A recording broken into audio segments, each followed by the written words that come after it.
Hello and welcome to a Talmud Israeli production. Today we'll review the highlights of this week's course of Daf Yomi study, Masechet Bava Batra, pages 75 through 81, Ayin Hey through Pei Aleph. 75. Atid HaKadosh Baruch Hu Losif Al Yerushalayim Elef Tefef Ginaot. In the future, God will add to the city of Jerusalem a number of gardens equivalent to 1,000 times the gematria of Tefef, which is 169. So 169,000 gardens will be added to Jerusalem. The Gemara continues and says that other additions will be made to Jerusalem of an exaggerated manner. So the question is, what is the Gemara really trying to say? And the answer is that Jerusalem, which was once a relatively small city, maybe a kilometer squared in its walled state in biblical times, will expand and grow and grow. The reality of Jewish life in Eretz Yisrael from the days already of the Yishuv Hayashan, and certainly in the era of Zionism, was that Jerusalem would grow. From the 1860s and onward, neighborhoods were sprouting beyond the Ir HaAtikah, the walled old city. And so the Jerusalem of today is geographically quite large. It was quite large in 1948 and expanded dramatically in 1967 when the municipal borders were enlarged after the Six-Day War. And so metropolitan Jerusalem is a very large city. Ayin Vav. Sfina, when it comes to acquiring a boat, Lo kana ad sheyim shechana. You do not acquire it until you draw it near you, or ad sheyiskor et mekoma, or until you lease or rent the space in which it is located. However, each one of those two rules applies to a different scenario. Hachi ka'amar, this is what the Gemara really means. Ad sheyim shechana, until you draw it near, you do an act of meshicha, v'reshut rabim l'simta. That's when you are drawing the ship from the public space into a simta, which is an alcove alongside the public space. It's not technically a private domain, but it's where people would conduct business with a clear head. There was an element of privacy. V'im reshut ba'alim, however, if the boat was located on the private property of the original owner, lo kanat sheiskor makoma, the new owner, the buyer, will not be acquiring it until he leases the place in which it is located. Ayin Zayin, 77. Macharta karon, lo macharta pradot. If you bought the wagon, you have not bought the mules that move the wagon, that drive the wagon.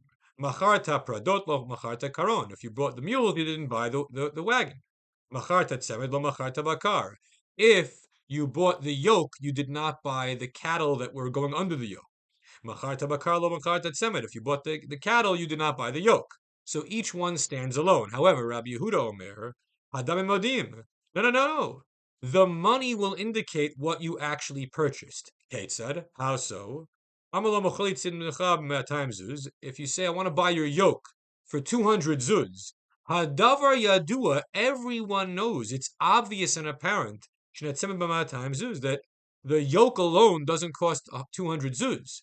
When you're spending that much money, it's because you're buying the animals too that goes together with the yoke. So that's how you know what you've purchased. So, Kate said, whereas the sages say, no, the price is indicative of nothing. The price does not prove what was included within the sale. Ayin Chet, 78.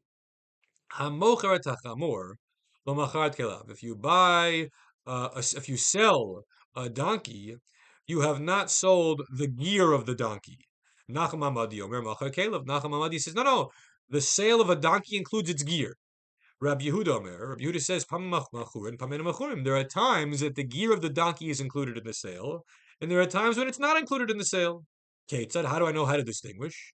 If the donkey was right in front of everyone, and its gear was on it, and the potential buyer says to the potential seller, sell me this donkey, then the gear is included. However, if you say the donkey, your donkey, it, without saying this one, the one with the gear on it, ein kelav mechurin, then that gear would not be included in the sale. Ayin Tet, 79. Amarav, kolapoish b'divrei Torah, eishochalto. If you depart from the words of Torah, fire will consume you. So it's a fire and brimstone agadic passage of the Talmud.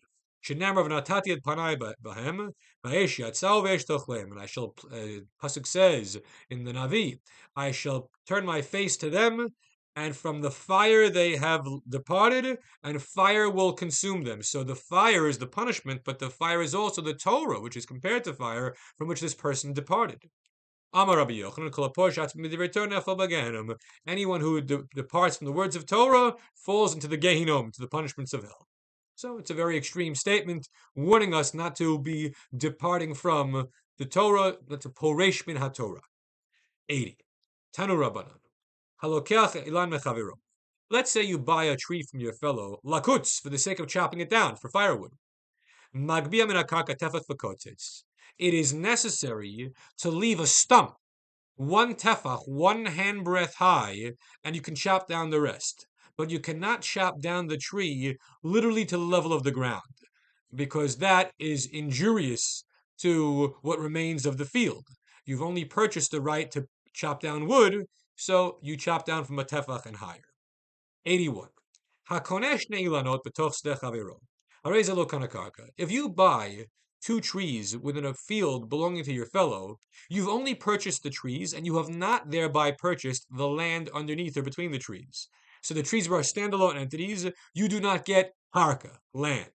If you were to buy three, that's another story. Three already, you have purchased an element of karka. But two and one, only the trees. Rabbi Meir Omer kana karka. Rabbi Meir says, no, even if you buy only two trees, you do get some land. And the Gemara says, let's try to find a parallel to this story, where Rabbi Meir argues with the sages. If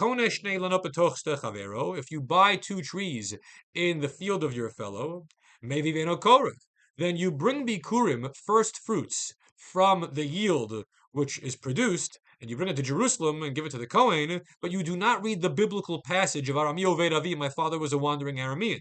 Rabbi Meir says, no, you bring the bikurim and you read. Why? Because Rabbi Meir holds you also were the owner of karka, of land, whereas the sages say you just owned the fruit, you didn't own the karka, and therefore you couldn't justify reciting the biblical passage. Everyone have a great week.